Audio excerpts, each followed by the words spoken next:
आजच्या कार्यक्रमाचे अध्यक्ष प्रमुख पाहुणे व इथे जमलेले सर्व शिवप्रेमी भक्तांना नमस्कार. माझे नाव श्रेया रामवरे धेंडुळे. तुम्हाला आज इतिहासाच्या पानावर आणि रयतेच्या मनावर राज्य करणारे असे छत्रपती शिवाजी महाराजांच्याविषयी माहिती सांगणार आहे. ते तुम्ही शांतपणे ऐका अशी माझी नम्र विनंती.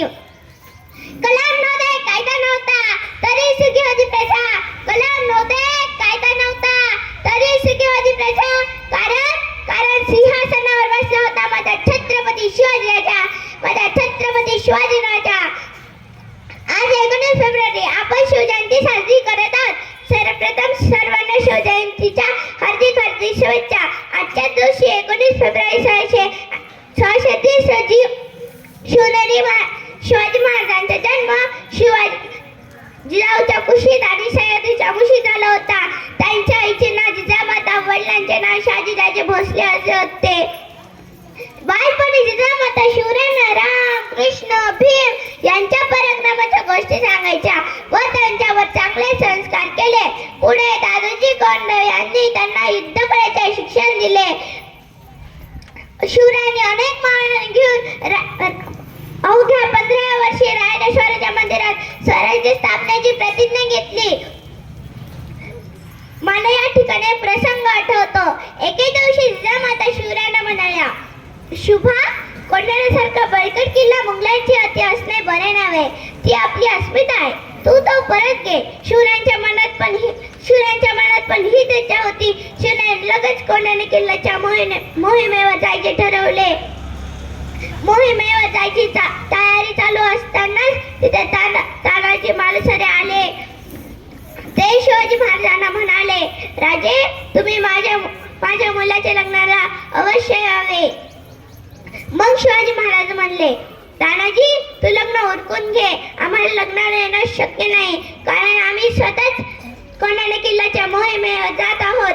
हे ऐकून तानाजी रागाने म्हणाले, राजे, आम्ही जिवंत असताना तुम्ही मोहिमेवर जाणार? हे शक्य नाही. मोहिमेवर मीच जाणार. कारण त्याने गेला मीच होतं. लाखो मैल तर चालतील, पण लाखोचा पोशिंदा लागला पाहिजे. लाखो मैल तर चालतील, पण लाखोचा पोशिंदा लागला पाहिजे. म्हणून मीच जाणार. आधी लग्न कोंढाण्याचे मंगराबाचे.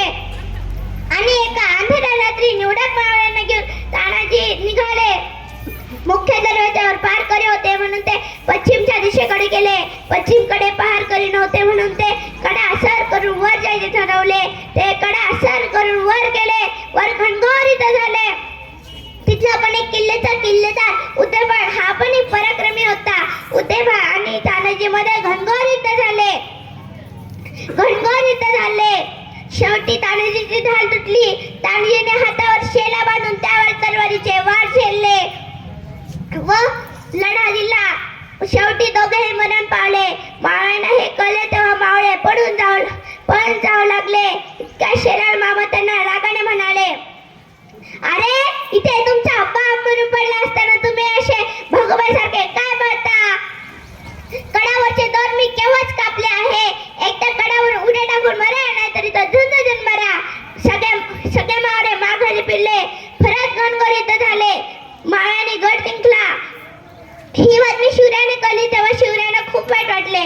त्यांच्या तोंडातून नकळत वाक्य बाहेर सुटली, गड आला पण सिंह गेला, गड आला पण सिंह गेला, गड आला पण सिंह गेला. असे जीवाला जीव देणारी शिवरायांना भेटली. यातून शिवरायाने हे स्वराज्य निर्माण केले. पुढे शिवरायांनी कोंढाणा किल्ल्याचे नाव बदलून सिंहगड असे ठेवले व रायबाचे लग्न लावले. असे जीवाला जीव देणारी मावळे शिवरायांना मिळाली. यातून शिवरायांनी हे स्वराज्य निर्माण केले. शिवरायांच्या स्वराज्यात जनता सुखी होती. शिवरायांनी अनेक जनकल्याणकारी कामे केली होती. शिवरायांच्या स्वराज्यात एकोणता शेतकरी सुखी होता. शिवरायांनी सैनिकाला आधीच सांगून ठेवले होते, शेतकऱ्याच्या भाजीच्या देठाला हात लावू नये. असा जनकल्याणकारी कर्तव्यदक्ष नीतिमत्ता श्रेष्ठ राजा 3 एप्रिल 1680 रोजी काळाच्या पडद्या आड गेला. अशा महान पराक्रमी राजाला माझ्या कोटी कोटी प्रणाम. शेवटी इतकेच म्हणून वाटते की प्रौढ प्रताप पुरंदर क्षत्रिय गुलाम